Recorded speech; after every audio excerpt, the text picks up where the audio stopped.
a new station beginning Tuesday, August the 4th, 2020 at 11:30 a.m. I am joining the Hallelujah is the Highest Praise Family show with Dot D at 95.3. So, like a wildfire out of control, I want you to please spread the word. We'll still be coming on Facebook Live and YouTube from 11:30 to 12:30, but go ahead and spread the word. It's the Real Talk with Judy. New season, new time, great expansion. Same days every Tuesday. So spread the word. Want to say hello to my mother, Mother Irma Hunter Wesley in Fort Lauderdale. She's the reason I am who I am. And I want to thank you all again for praying for her. Just keep hearing she's doing absolutely fantastic. And to my wonderful and amazing husband, Superintendent Gerald Mandrell, the reason why I get to do what I do. So today, as your hostess, I will be navigating you through an experience of enlightenment, empowerment, and inspiration as we talk about this hot topic. And we're talking with some real people doing some real things and coming up with some real solution for today's topic. And these shows and events are made possible by my business partners who have invested in the people of who's listening to the show. And today's show is brought to you by Auntie Angie. Auntie Angie, formerly of the Ricky Smiley Show. She was on with us last night with the Sister Girls Network.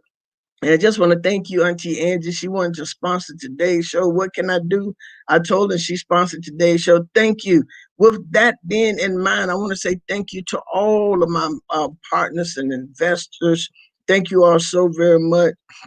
We are redoing our website. You're going to be listed on there because we want to thank you. It is because of you we get to do what we do.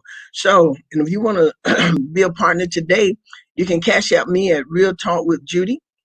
That's cash at me at the $ Real Talk with Judy, or visit my website, realtalkwithjudy.com, and you can give by PayPal.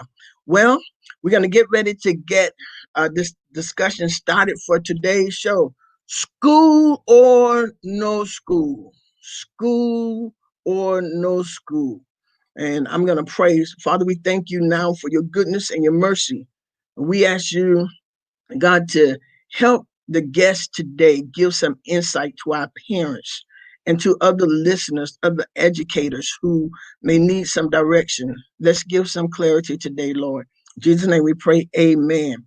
One of the most valuable gifts to our society are our children. And one of the most responsible and accountable agents of those children are their parents. But one of the most impactful entity of the children's lives are their teachers, principals, and educators. Today, I have joining me to give their input into one of the most scariest and controversial issues regarding our children, school or no school. And to help me navigate this through this discussion, my first guest is a graduate of the University of Cincinnati, where she received 2 bachelor's degrees in history and secondary education, respectively. She obtained a master's degree in educational leadership from Troy University. She also obtained a doctorate degree in educational leadership from North Central University. She's married to Pastor Jeff Williams, and they have one son, Troy. She's a virtual school teacher. I have the honor of welcoming Dr. Demetria Williams to the Real Talk with Judy show. Hey, Dr. Judy. Hello, Dr. Williams. It is so good to have you this morning. Thank you. Thank you so very much. And y'all, if Corona wasn't here, let's see, what is this, July? Ain't no telling where she'll be. Europe, Asia, Africa, It's Pastor's Egypt. birthday today, so we'll be somewhere. Oh, y'all will be happy birthday, Pastor. Happy birthday. She has an amazing husband, too, y'all. My second guest is principal and business consultant for expansion at Kingdom Life Preparatory Academy here in Tallahassee.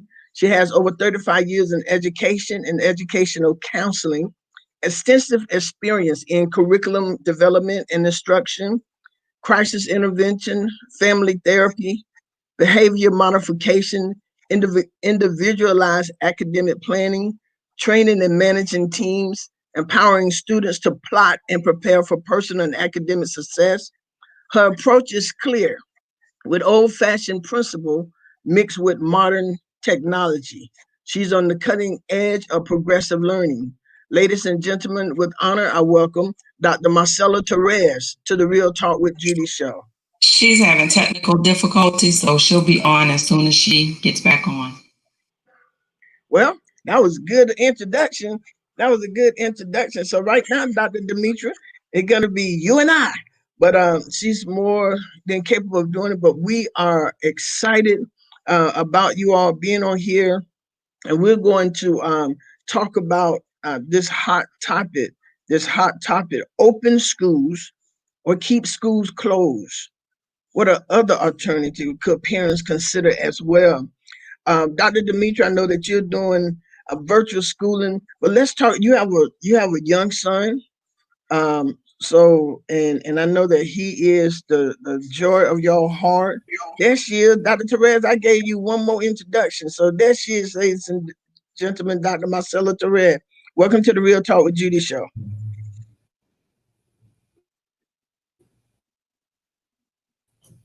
Oh, she frozen. Well, I tell you, Dr. Therese. All right. This the technical difficulties. So she'll be back on in um, as soon as she can find something on the internet. But one of the things I was about to say, Dr. Williams, is what is or how do you feel your mom, your teacher, your mentor, you got a lot going on. How do you feel about this school situation?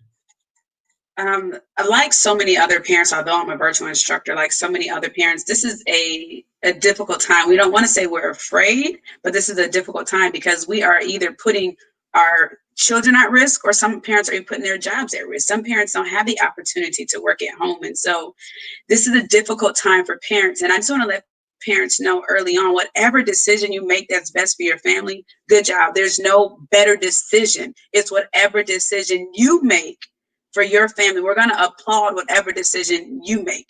And so, Dr. Judy, I think that's what we have to get is what is best for your family. And that's the decision we should talk about. The way we should focus is what is best for each individual family, because some things are better for families than others. I know for my son is an only child and absolutely loves other children. However, as a mom, I don't feel comfortable sending my child to school. And so I was in a 2-hour meeting today looking at other alternatives for schooling for my son. And that's what, it backed my day up. But as a mom, I felt like it was important for me to invest that time in learning about all the alternatives so I can make an informed decision. And so what I implore to parents, make sure you are doing research on every option so you can make an informed decision. One of the things I like what you just said, Dr.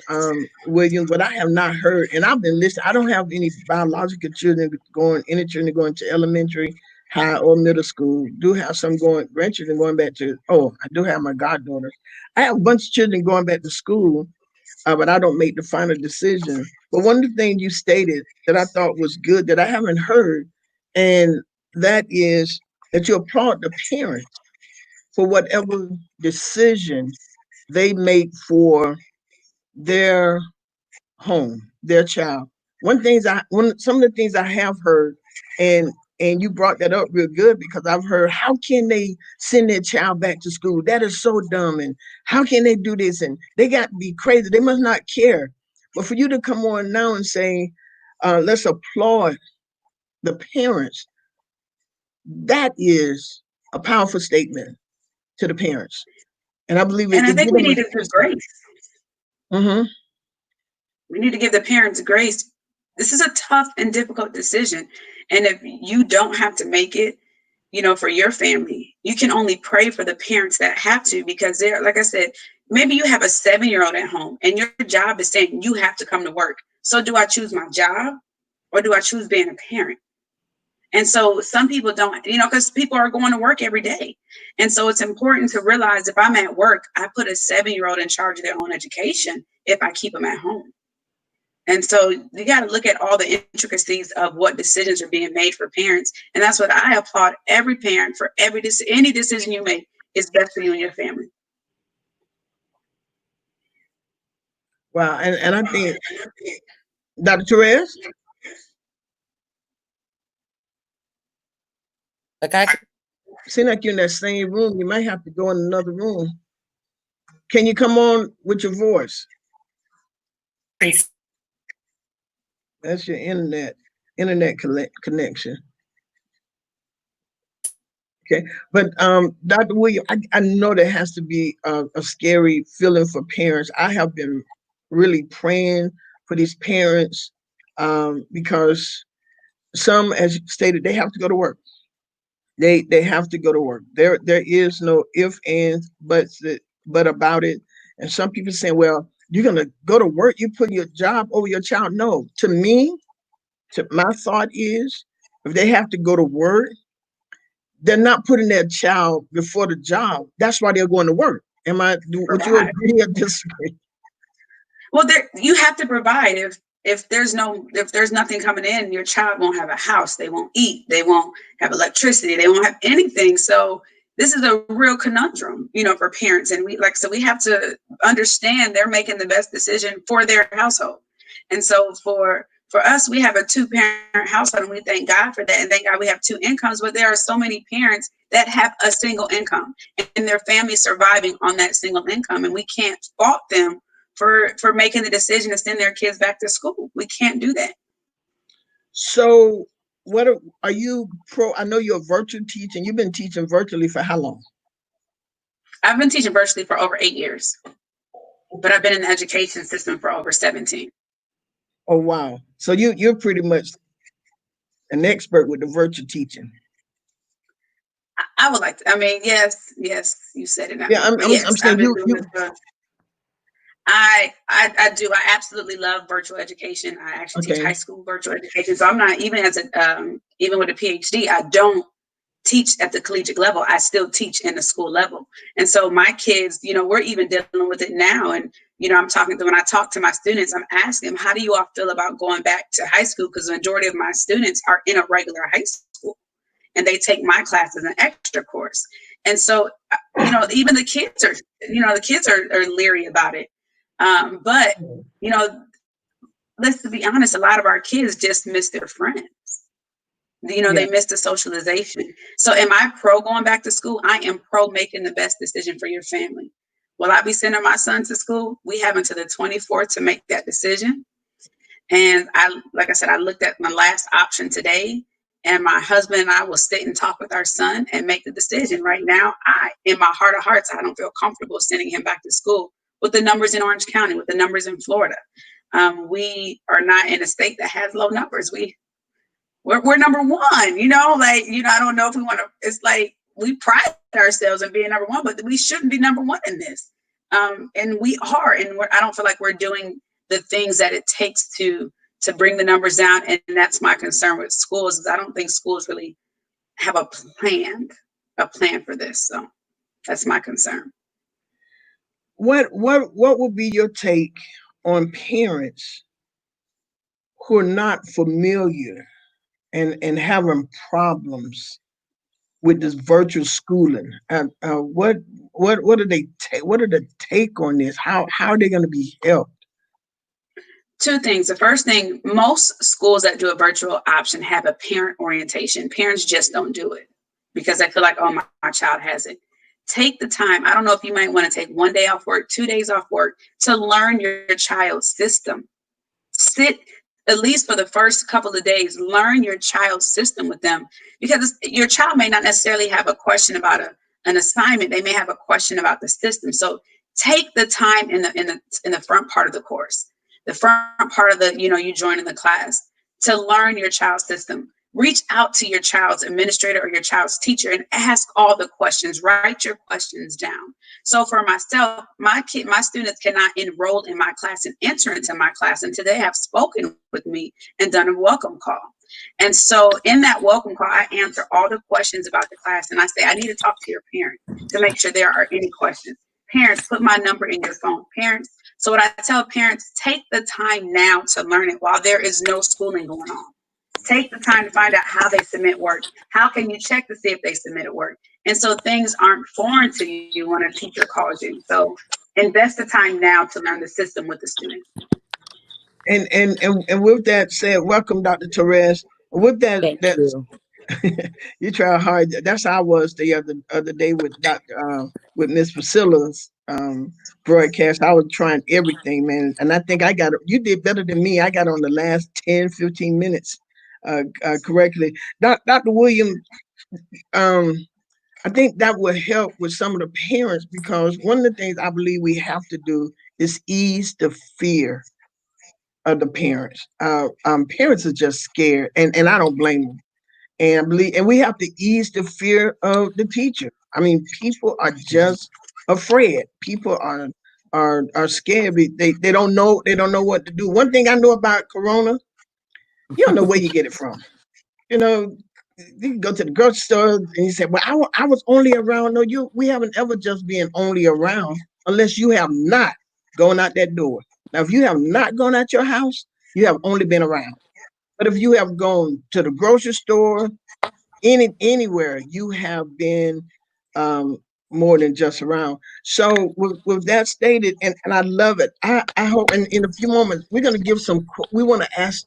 I want you all to give some question that parents can ask while they're planning because you're saying get to know the system, get to know your child. We want to know what we can do because like you stated, I really want the parents to be okay, and they might not be, but to be okay with how they feel when they make that choice. Because if I was a parent and had to sit at my desk or sit in my office waiting, that would be kind of a little whatever time right. Dr. Therese, welcome. Thank you so very much. I missed the question, but I can gather what that conversation was detailed to. Okay, school or Uh, not, and Dr. Williams has been a virtual teaching. She made a comment that I really love, and she stated that whatever the decision the parents make, we should applaud them because they have to make the decision that best fit their families. And I was telling Absolutely. her, I've heard so much. How can they even think about sending their child to school? How can they even do this? What could that don't even make sense? Well, and as she stated, for some parents, they have to go to work. And so to applaud the parents, other than beating them down, is what we need to do. I agree with that 100%. Absolutely. And based on the parents, their demographics, and what they have to do, it's going to solidify the decision that the parent will make.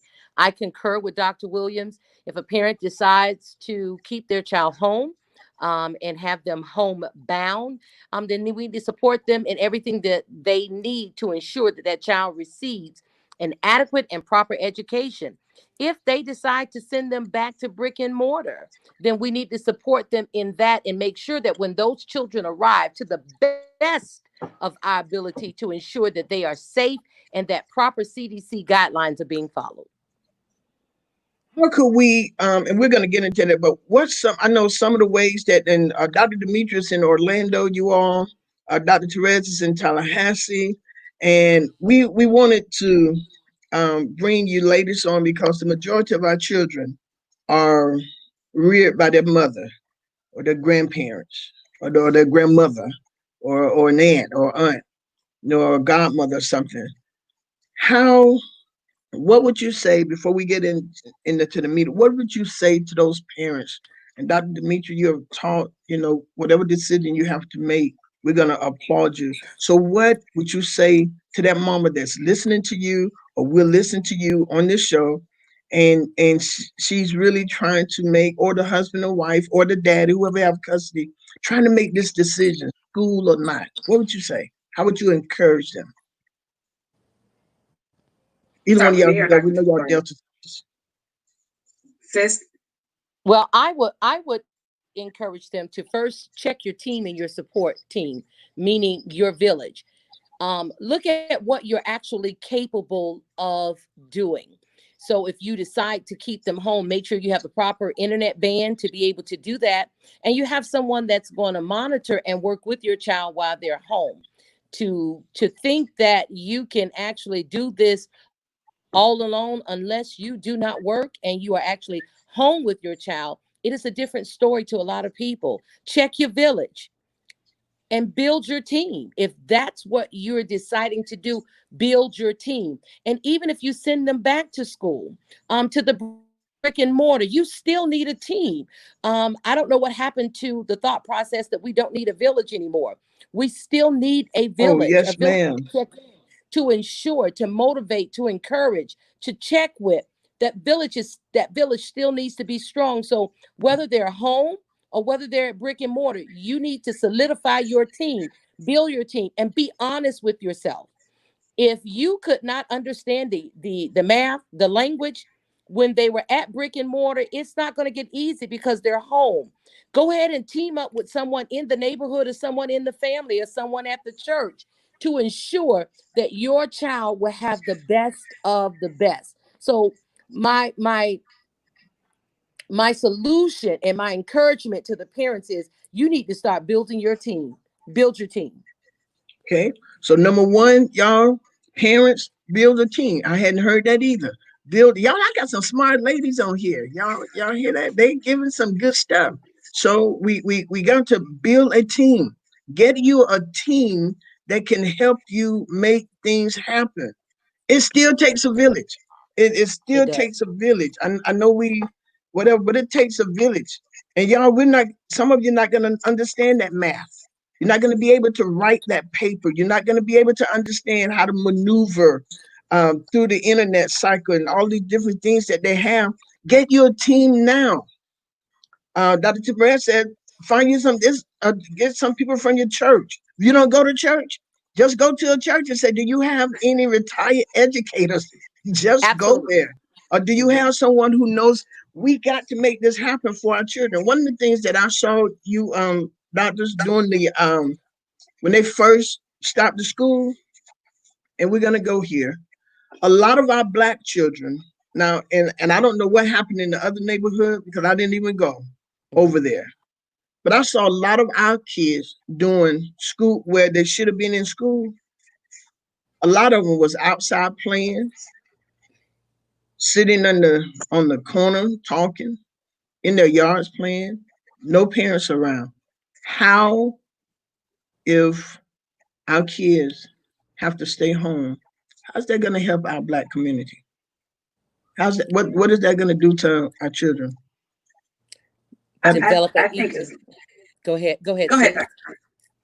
I think as leaders, I would consider all of us leaders, especially if you have a heart for young people. You're a leader in your community. You need to find out what the need of your community is. And this is what Dr. Torres was saying. A village is not necessarily just for your own child. A village helps every child in the village. And so if your village consists of your community and you want to make sure your community and all the young people in your community are moving forward, find out what the need is. Those kids may not have had a computer. So when it's time for them to be on the computer, they don't have any work to do. okay. And sometimes those kids may not have somebody at home. They were going to school. That was the babysitter, that was the daycare. And we have to be honest and find out what the weakness is in our community and find a way to meet that weakness and meet that need Hmm. for our kids. And we can't, I understand what parents are, but parents need help. And I wrote a book and it says help is the four-letter word, because sometimes we're afraid to ask for help because we're embarrassed by it. And so if we go and say, hey, I see your kid is out here. Is there any way I can help you, and offer help instead of making somebody ask for help? They may be more willing to accept it. So find out what the need is in your community. Maybe they didn't have internet access. And that was a big problem in the African American community and the lower income communities, that they didn't have internet. They had a computer, but they couldn't get on the internet. So find Right. out what the need Hmm. and get with the village. Maybe there's a business that can sponsor a hotspot per 2 or 3 houses. And you can, I know in some districts they had a bus that had a hotspot, and they parked it in the beginning of the subdivision. So that way all the kids can have internet access. So find out if they need internet access, if they need computers, if they even need a tablet. If no one's at home, find out the need. Why are these kids outside? Is there something I can help you with? And then, so like I said, if we go in offering help, people don't have to ask and be embarrassed by it. Absolutely. Oh man, that's real talk. That's real talk. So I hope you all are listening. Offer help and keep people from being embarrassed. So offer help. Leon County Schools did put those buses in different neighborhoods to offer the internet service. I don't know if they're going to still do that when schools start back. They did it this summer, but that was a good gesture. And another important thing you said: find out the need of your community, find out the weakness of your community, and in your area. And your village ain't just your village. This is some good stuff. Your village is not just your village. Your village belongs to everybody. We care about our children. Doc? And And we call them stakeholder. Oh, go ahead, sis. there's so many churches within our neighborhoods. It's almost like a one on every corner. So here's an opportunity for you to look among yourselves, or even within the community. Find that retired educator, or find that person who is home. And this is what they do: employ them to say, hey, from the hours of 9 to 2, could I drop my child off, and you supervise and monitor them being on their laptop? Could you monitor them doing their particular work? This is what I mean by village support. You build your team, and if you don't trust the church or a community site, that's where auntie, who is home every day, have her to be able to do that. And of course, compensate her for what it is that she's doing. It's time now to invest in our children's future. There's so much that we can do. And whether you send them back to brick and mortar, you still need that team to help you to support. I made it off of a team. I had a team around me that supported me in every level. It still works. You all, it still works. We need to come together. You're not in this by yourself. We're in this together. We don't want a learning gap to appear among our culture or this generation, just basic because they're not taking serious, education. I said this before, and it is an indictment that within our African American culture, we don't value education like everyone else. You get someone who comes in and they're an islander, education is at the top of their list before they do anything. Not only that, but we look at our other counterparts. And when we look at science, math, reading, and language, they take it seriously. They're speaking 2 and 3 languages. We're not even mastering English. And we're leaving everything to the public school system or to someone else. It is time for you to raise, rear, teach, and train your children so that they'll be prepared and ready for the next generation. Man, this is real talk, y'all. And these ladies are really speaking to us, giving us some insight, giving us some solution, and it is powerful. Lori Hughes, who is an educator in Fort Lauderdale, stated businesses should be part of the village also. Schools can't Absolutely. solve these issues all alone, and it can't. All Everybody got to be a part of the village, but you got to find out who really wants to be a part of the village, because some people got theirs, so you got to get yours.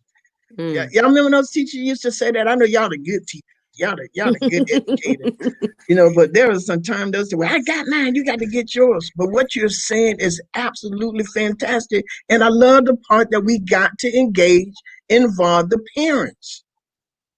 Because the And I parents think the key word is stakeholder. And the stakeholder, like they're saying, the parents, the students, the businesses. And I think this is something even in the African American community, we need to involve these coaches. Dr. Torres made a comment and said, we don't value education, we value sports. We value football, we value basketball, because that's how these kids are gonna make it out and go to college, and they're gonna pay for my house. Let's get these coaches involved and say, hey, coach, what can we do? How can we partner to make sure our kids are learning? I know when I was a coach and I taught in a brick and mortar school, my students had to submit a weekly progress report. If your grade was under this and your teacher said you acted a fool, there was a consequence. And so if we involve the coaches and get them involved and let them know that there will be a consequence, then I can promise you the parents will get involved, because if their child can't play, they're going to figure out why. And they're going to make sure everything is done so their child can play. And when we're talking about businesses, maybe some businesses don't have a lot of money to invest. Let's ask the businesses, hey, can you put a bench and a chair outside of your business Absolutely. and allow kids to use your Wi-Fi for 1 hour a day? Yeah. 2 hours a day. Yeah. That doesn't cost a lot of money. Can you just put a bench outside your business and allow somebody to use your Wi-Fi? And I love that. And so the only thing the businesses and churches have to do, let them sign a waiver that, because, you know, and you can put on there that we don't even have liability assurance for what you call it, COVID. That's I'm having to sign so many of those from everything that I'm participating in. We have to sign a waiver saying, you know, the liability does not carry that. And I think that the business can do that. And we have to find innovative and creative ways to make this happen. And so far, I am absolutely loving what the suggestions and the input that you all are giving. What's some of the things they have in place? Go ahead, Doc. I was saying, this is the prime opportunity for us to, when you say being creative and innovative with teaching, this is the prime opportunity to reestablish and inject those things into our children's learning. You know, some of the prominent companies, they begin training their children and their grandchildren when they are young to get them acclimated to the company.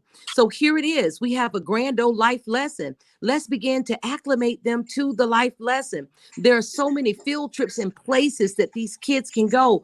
Folks who are home, you know, you can make a business out of this, but we can raise up a generation that will be empowered to step into greatness and be everything that God has created and ordained for them to be. Not only that, but we need to change the mindset of individuals, that when we talk about education is global. It goes beyond the brick and the mortar.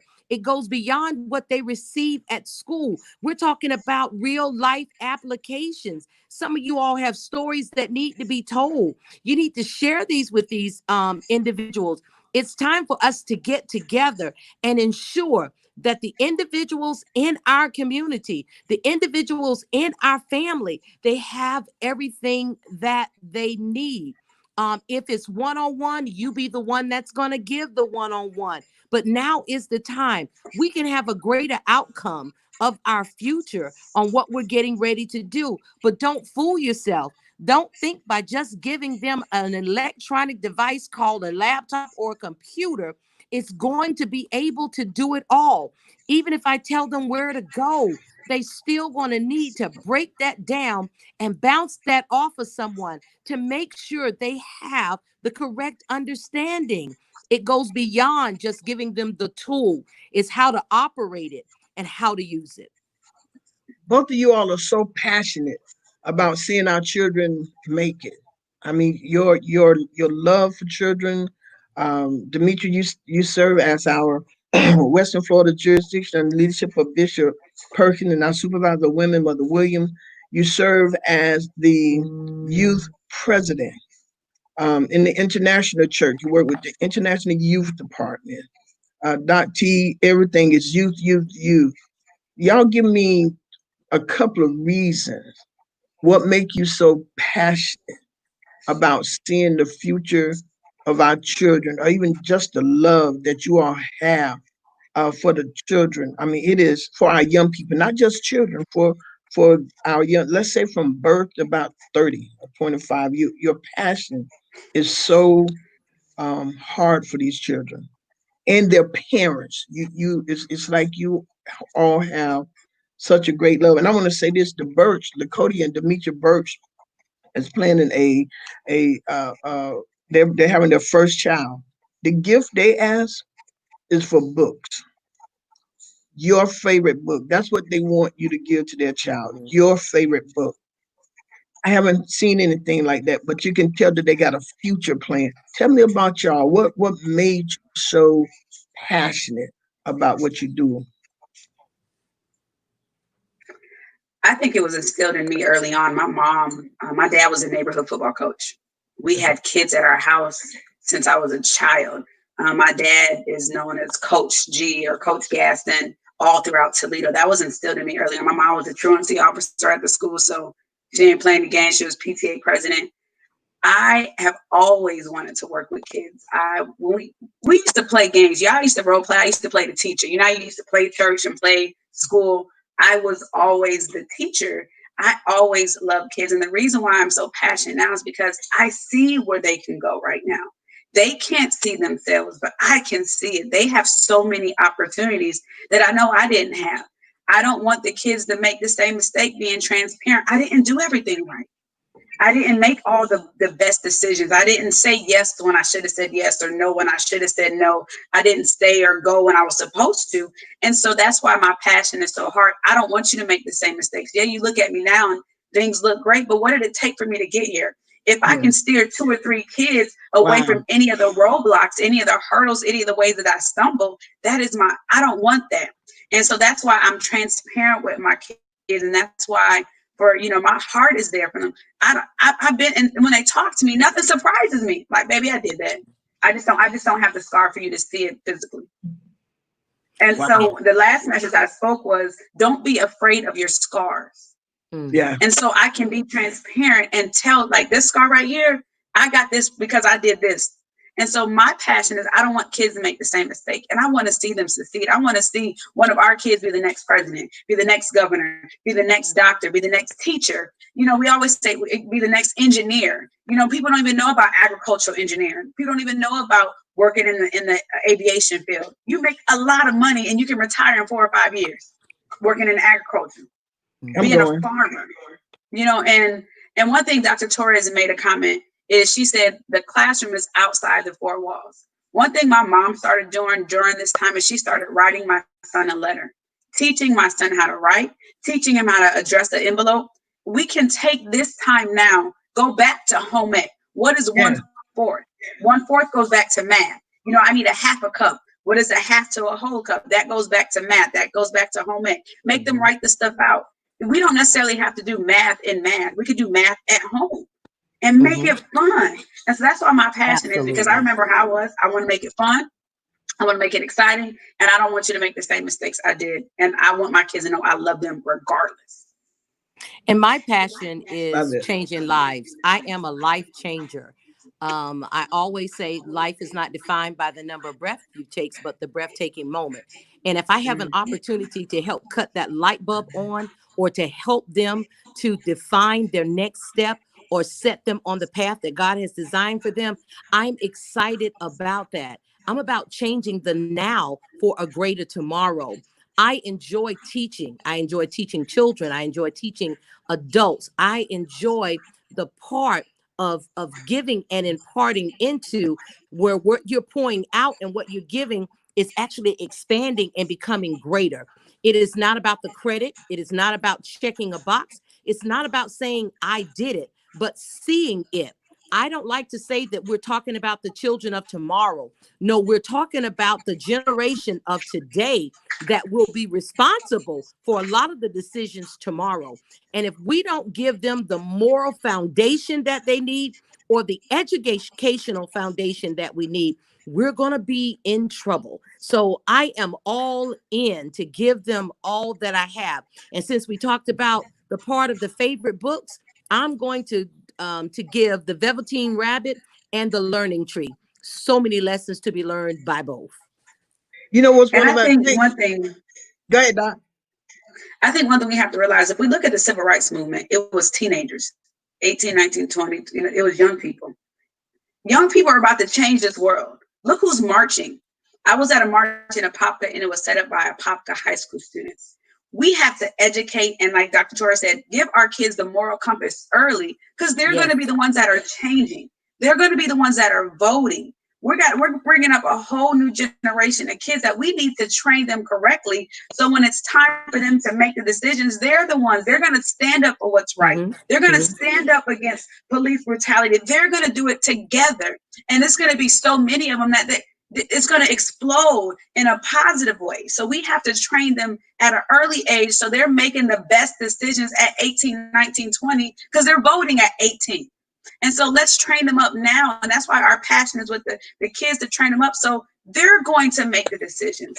They're going to be the ones that are changing things, because let's be honest, the people that are 50 and 60 and 70, their minds are set. If they're racist, they're going to be racist. But the younger kids, their minds can be changed, and they're the ones that we need to push to get out and vote. And that's the main thing why we got to train them early. And one of the things, as you are talking, the scripture says he calls the old because they're wise, and he calls the young because they're strong. So we have to get to a place where we can come together and not be intimidated, and teach these young people how to organize like John Lewis. Teach them how to organize and do things like Harriet Tubman. Teach them how to do this stuff like Dr. Demetria Williams and Dr. Marcella Therese, Dr. Judy Mandrell, and bring them and sit them and teach them how to do it.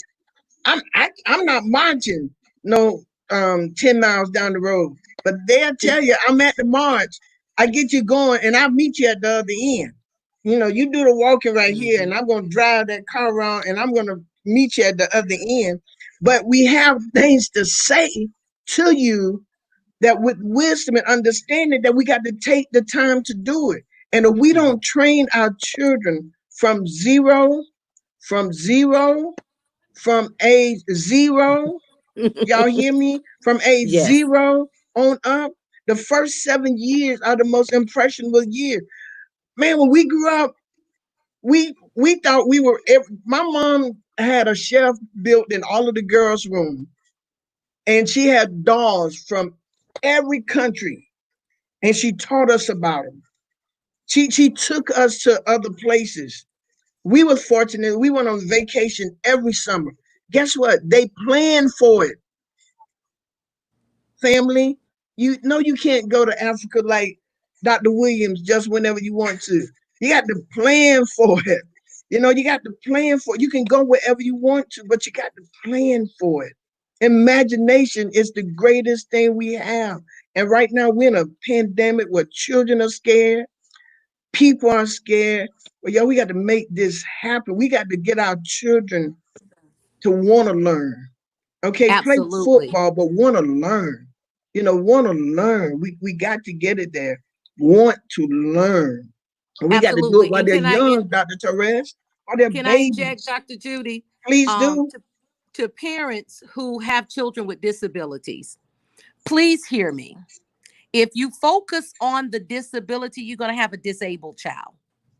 You can make that disability an ability. I am a living testimony. Wow, people that was say, good. Doc, I see you something everywhere. You got the energy of life. You speak so eloquently. But let me tell you how I got there, okay? My disability became my ability.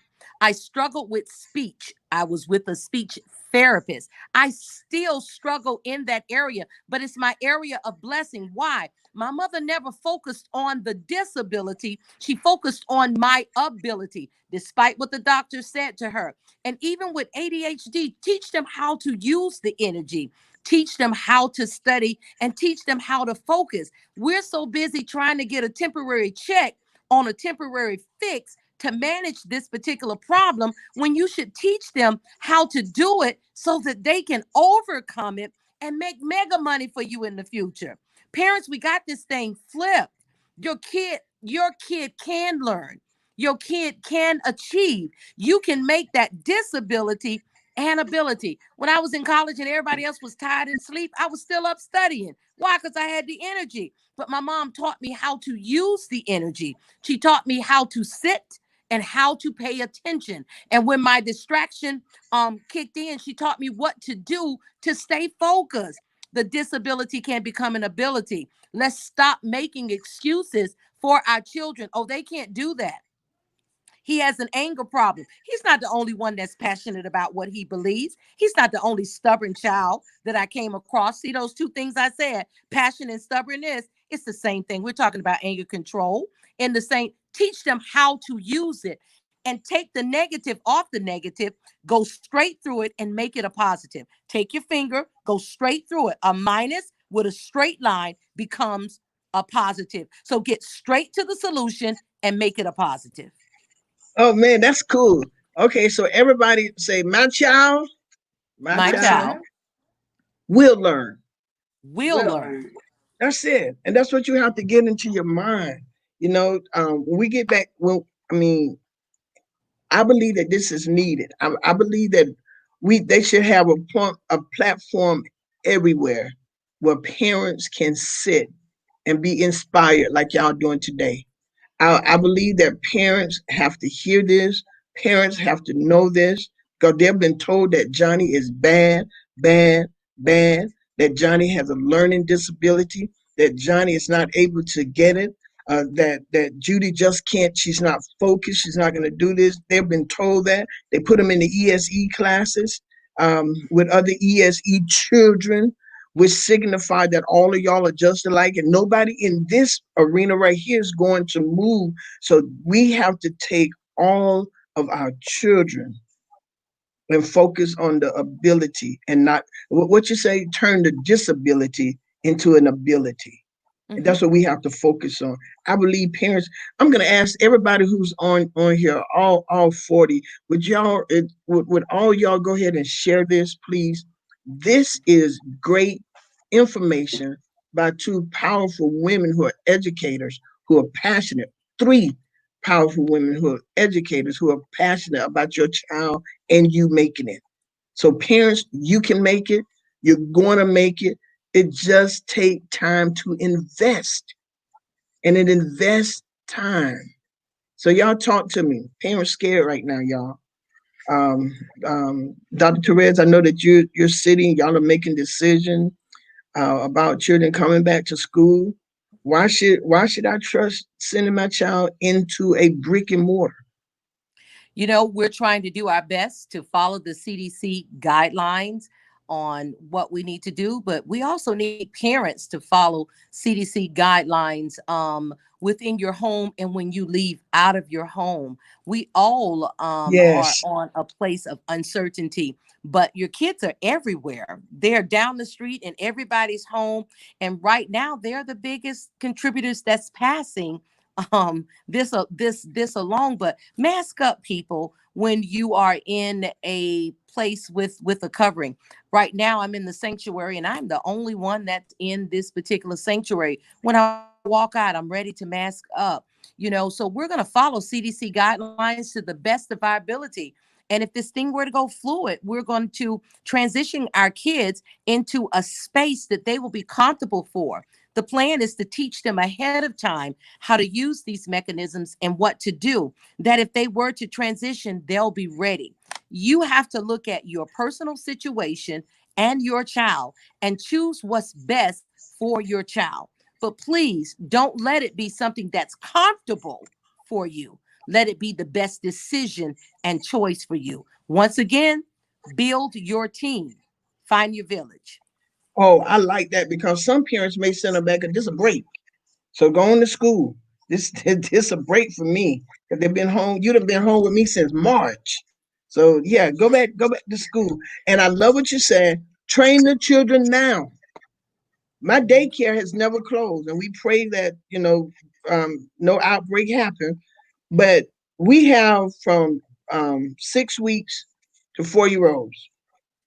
Our kids wear their masks, the little ones. The 1 year old really don't have to, but we have them wearing masks and they love it. Man, they have colored those masks and painted those masks. Lady Michelle Young made us some youth masks, and I mean it was awesome.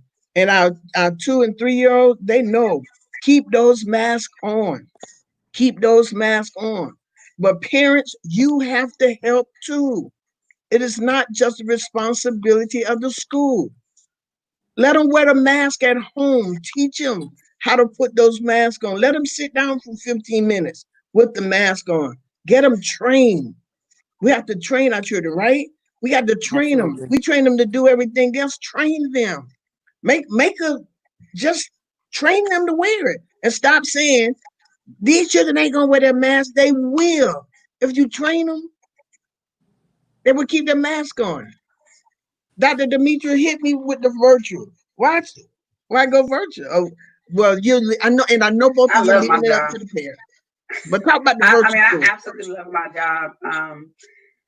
I tell people I put our virtual teachers up against any teacher, brick and mortar. Our teachers care about our kids. People think when I teach virtually, I'm just sitting at home. I work late into the late night hours emailing kids. Absolutely. And the one thing about virtual is we're so one-on-one. Every kid has to talk to me. Like you can't not talk to me. You have to talk to me because I do something called discussion-based assessment. Hey, what did you learn in this module? I'm actually wondering if you learned. And what do you rate yourself on your learning? And so, and I do this before they take their test. And so you're not ready for this test. I want you to go back and look at steps 1, 2, and 3. Or you're ready to take this test. So why virtual? If it works for you, why virtual? If it works for you, you need to have a student and a family who is self-motivated for virtual. One Yes. thing that's different about virtual is for my students, I send out a pace chart. You have 8 assignments due by Friday. I'm not going to say, hey, you didn't do assignments today. You didn't do assignments today. You didn't do assignments today. So you need to make sure your child is self-motivated enough to say, hey, I have to get these 8 assignments done by Friday. And I want you to think about this. I only teach one class. Every assignment for every class is now going to be online. The one thing I like about our program is my son may not necessarily like getting up at 9 a.m. He can get up at 10 a.m. and we can create our own schedule. One thing about virtual, you can create your own schedule. Maybe you want your kids taking notes, but they don't submit any assignments until you get home from work. And you can go over them with it. Okay. Maybe you can say, hey, let's look at this quiz before you take it. Let me see your assignment before you submit it. Make sure you're not submitting just your name and some random stuff. And so virtual has that option where parents can create the schedule for the kids. They have access to the teachers. We do live lessons as well. And my kids know from 9, they know my office hours. Hey, send me a text message. You know, one kid, hey, I have a question about module 2. Hey, and I can send a text back real quick. They have access to us. It works for their schedule. And most of my kids, they're self-motivated. They want to get this course done. As a teacher, why virtual? It's a lot of work, but I've been doing it for so long that I love the kids. I mainly teach seniors. And just to know that you need my class to graduate, and when you finish it and you graduate, I am such a cheerleader, Dr. Judy. You know, I love to cheer people on, especially kids. And even though I'm not at their home school, they send me text messages. Here's my graduation picture. I'm like, oh, let me see how you're looking for prom. We get to know our kids so much more versus you Absolutely. sitting 25 kids in a desk. I ask every student, hey, tell me something about yourself I don't know. And so, hey, you know, I'll ask about your football or I've gone to see somebody wrestle. I've gone to a drama play before. I've done that because I have the opportunity to talk about it. Or, hey, I see is something wrong? Are you okay? I see you haven't submitted work. What's going on? And my kids like, hey, I'm having a rough time. Or, you know, one of my students, my dad is dealing with COVID and I had to take care of the household. You wouldn't get that. And you just would see the kid in the back not working. Okay. I have one-on-one access to all of my students, all of them. And I love it. So let me ask you all, do they train the teachers to be virtual teachers? Because I'm sure they got to be a big difference. I know you said discipline for the children, but wouldn't the teachers need to be disciplined as well? Because the children are going to need some good teacher, right? Absolutely. And just like even with the phone, we started out not having proper etiquette and knowing how to do that. For our teachers, because I'm in the private sector, we've trained, but they were thrown in just like the students were, in trying to navigate. Even I was thrown in trying to navigate a system that you were not familiar with. But as we prepare to return, or if we don't, return, our teachers are going to get a 2-week training on all of the new documents and all of the new assignments and standards. so that it will be workable for them, and we're going to practice. So it's like teaching the teachers. We're going to teach the students the first week of school as well, so that they will be acclimated. If this thing go fluid, they'll have that. We didn't have the time to give that. So it is an art. It's just not something that's just simple. Please don't take it lightly. I admire what Dr. Demetra does. I'm your brick and mortar. I want to all see you, day, and I want to be all able to day. talk to you. I said to her, I love the grand stage where, it looks like an amphitheater and the students are there and we're teaching and conversing. And you can look at their expressions and see whether or not they got it, whether the light bulb clicked on. But going to the Zoom and going to the Google Classroom or having a classroom session recorded, it's different. It's very different. The students are not quite ready for that, but it's where we're going. So we just need to be in tune. I admire Dr. Williams on what I she's know.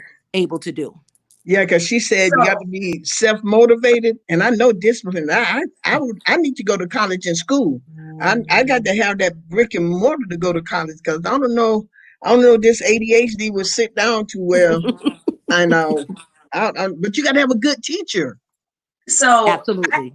actually created a professional development course called Virtual Teaching 101, and it's being used in certain people, different districts are using it. So if you need it, let me know. It's What for what sale, but what is it called? it's called Virtual Teaching 101, and it tells you, it's for somebody who's thrown into virtual teaching. I don't know how to teach.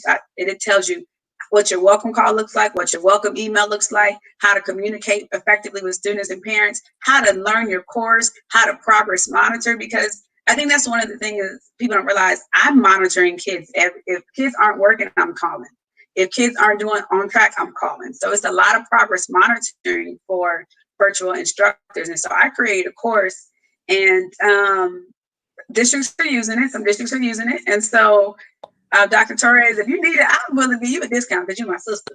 So I I'll give you believe, a I discount for the believe, course. I believe we're going to make that happen. Or give it to Leon me County is free. definitely in need. I think that's a kingdom connection, honey. And I won't So, prostitute your gift. I think that we ought to get paid for what it is that God has I given us, because the agree. word says your gift will make room for you. So the gift is needed in this season. I need to connect with you, my sister. yes, And y'all ma'am. see how Yes, this ma'am. hurt? That's real talk. You all are listening on here. Please share this. Share this. I was trying to do a watch party, but share this because this is vital. You two ladies have done marvelously in communicating clearly and simply that people could understand the pros and the cons of school and virtual. And I believe the teachers, and I'm going to mention that to my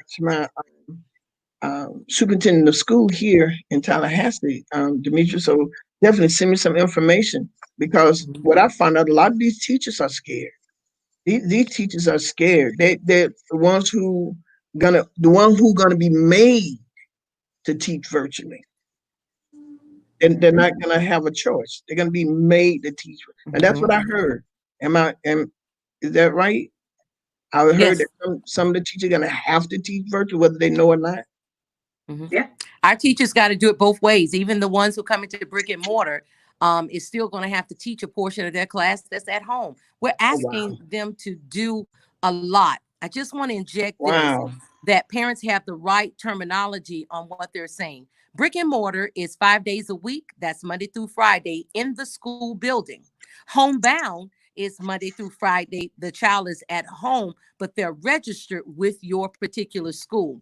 Virtual is just that. You can have a virtual piece where throughout Leon County, or if you are set up as a licensed or registered home bound in the sense of homeschool teacher, you can register for some virtual classes, which is just like you taking a class at FSU or FAM. You go online and you take that class. So we want to make sure we're saying the correct thing when we're looking at what is best for our particular child. Okay, hold on, Dr. Therese. So, okay, I think I just understood it.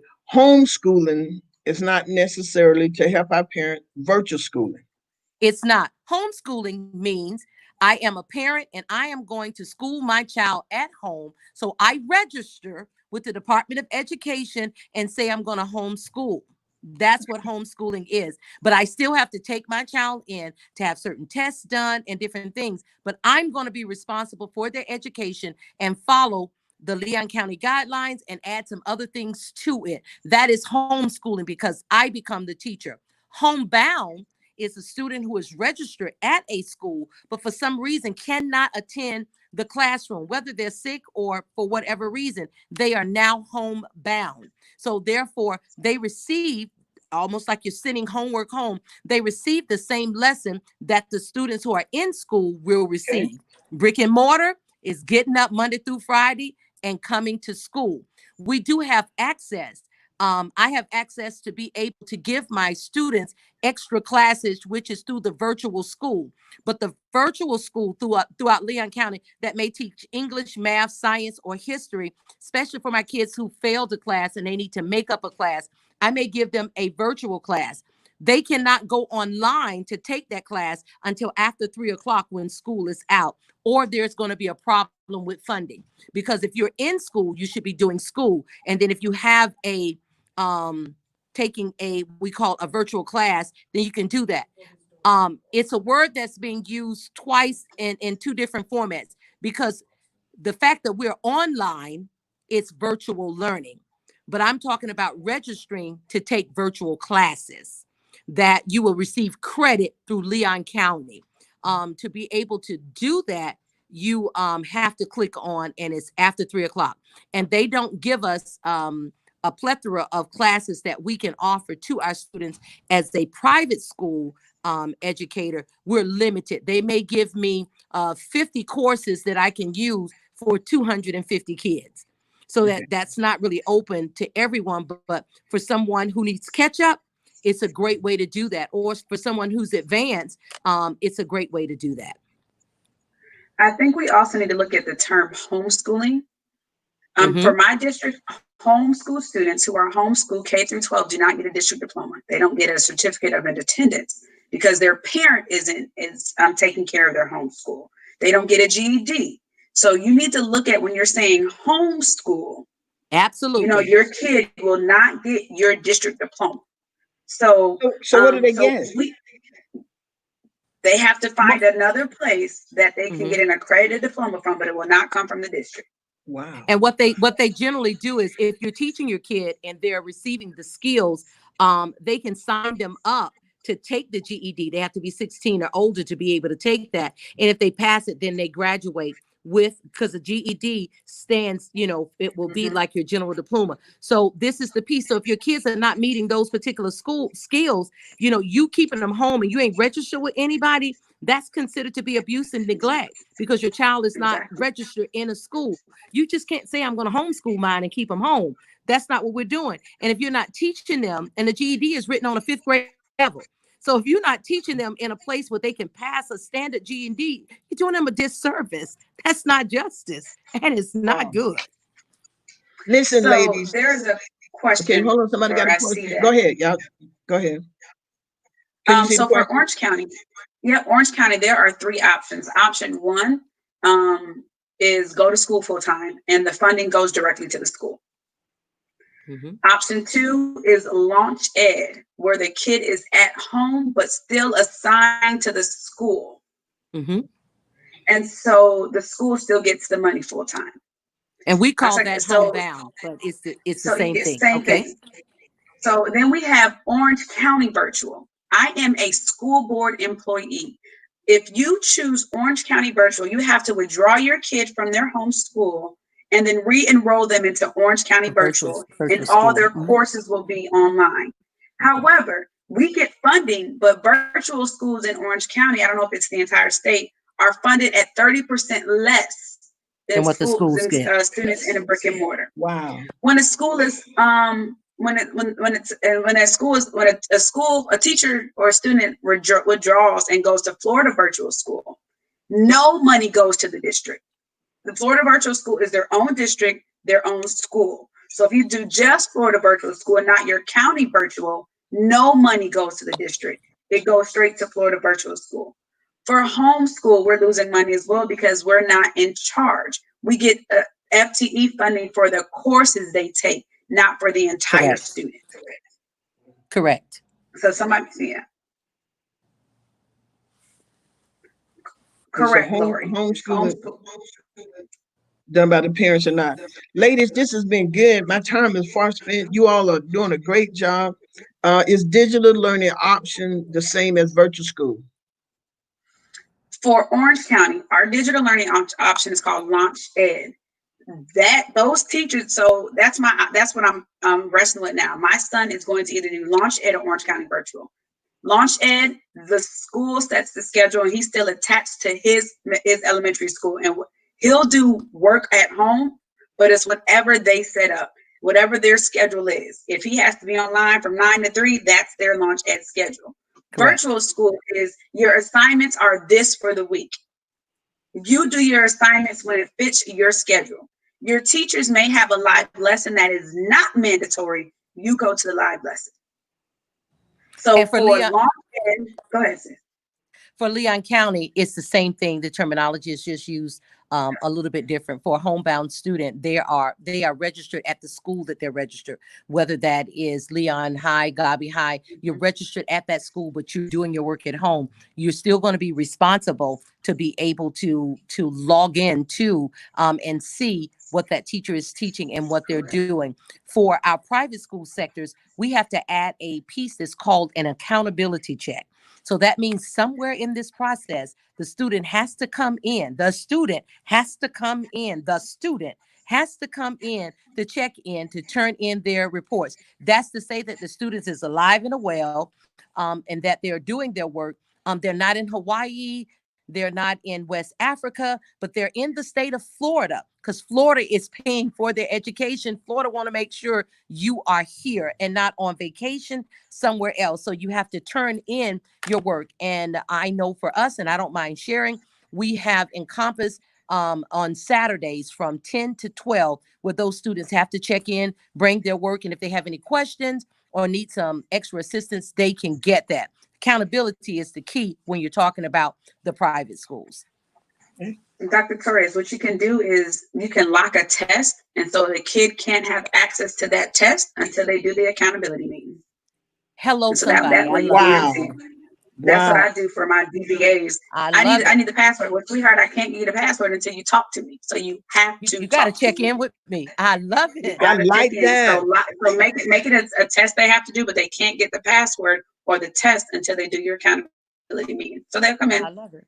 Oh man, see that, y'all? That's why you got to listen to the Real Talk with Judy show, because we deal with real issue with real people, give a real solution. This has been absolutely fantastic, Dr. Demetria Williams, Dr. Marcella Torres, and to all of the listeners, thank you all so very much for tuning in. We greatly appreciate that. If you would again go back and share this, on your page. This is absolutely fantastic. It will be on YouTube. This is going to be on YouTube, and I want to thank everybody that I see on here and that I don't see, because on mine I can't see too much over there.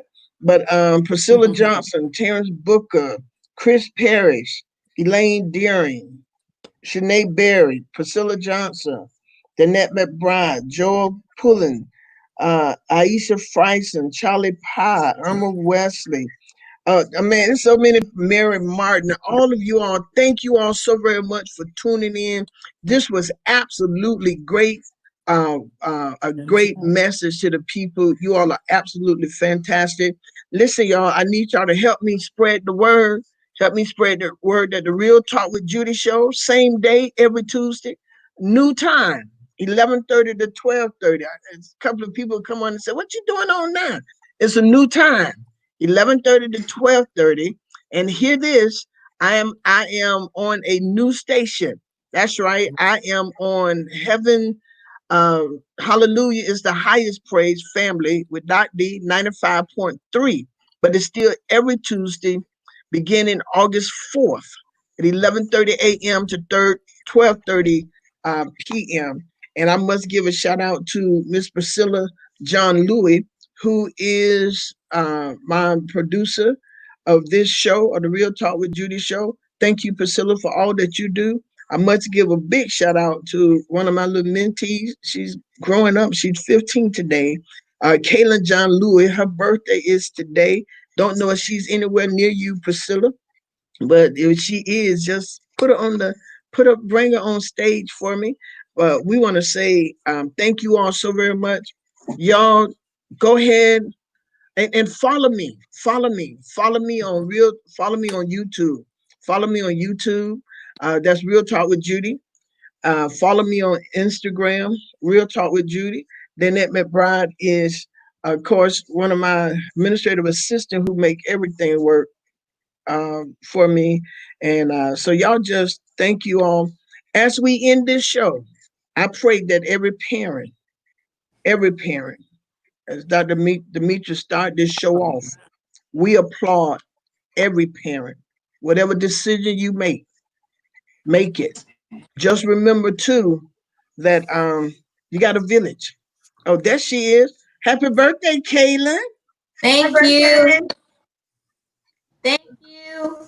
She Happy birthday, is beautiful. 15 today. It's so beautiful. And she always make me feel good. But she is creative. She's bold. She make things happen. She's a leader right now, not tomorrow. She's a leader now. And our responsibility is to help these leaders succeed and reach great heights. So today, Kaylin, we celebrate you on your 15th Thank birthday. you. All right. All right. Thank you. And look at you looking all beautiful. Got all that right there. Thank Yeah. you. All right. Anything you want to say to the children your mama probably gonna keep you home, but anything you want to say to the children? I would probably just tell the children, make sure that as long as you just follow everything they say, and even though it may seem difficult right now with everything going on, it will get better soon. So just make sure you follow everything that you're being told, and you'll be fine. Hey man, what a word for your 15th birthday. As we get ready to get out of here, just remember, spread the word. Y'all follow me on Facebook, follow me on YouTube. Share today's show. Share it. And if you want to get in contact with Dr. Demetra, how can they do that, Dr. Demetra? You can follow me on Facebook. I'm Demetra Gaston Williams, or on Instagram, Demetra1913. All right. Dr. Therese, how can they get in contact with you? Hey. I am in several places all the time. That's school, church, and home. But you can follow me on Facebook. I do have two Facebook accounts. One is Dr. Marcella Therese, and the other one is Marcella Therese. So there you have it, ladies and gentlemen. Dr. Demetra Williams, virtual school teacher, and Dr. Marcella Torres, who is currently the principal and business expansion director at Kingdom Life Preparatory School, over there with Apostle Otis Young. Y'all, they got to be some of the brightest people in education you want to meet. So again, thank you all so very much. And I must give a shout out to my mom, who, if it had Yes. not been for her with her love for children excelling, a lot of us wouldn't be here. She put that education down on the inside of us. So Mother Irma Hunter Wesley, thank you so very much. Y'all, this has been Real Talk. And y'all, oh, one more thing. To those of you who joined us last night with over 175 women, we want to thank you. Our next Sister Girls Network is going to be August the 24th at 7 p.m. Go ahead and register. It is up now. It is up now. So go ahead and register. It's going to be absolutely fantastic. And we look forward to seeing you next Tuesday at 11:30 a.m. to 12:30 p.m. And we love you. God bless you from the Real Talk with Judy show. I see all us in the future. And we look And we so look much so better much better than we than we do right do now. right now. That's Real Talk.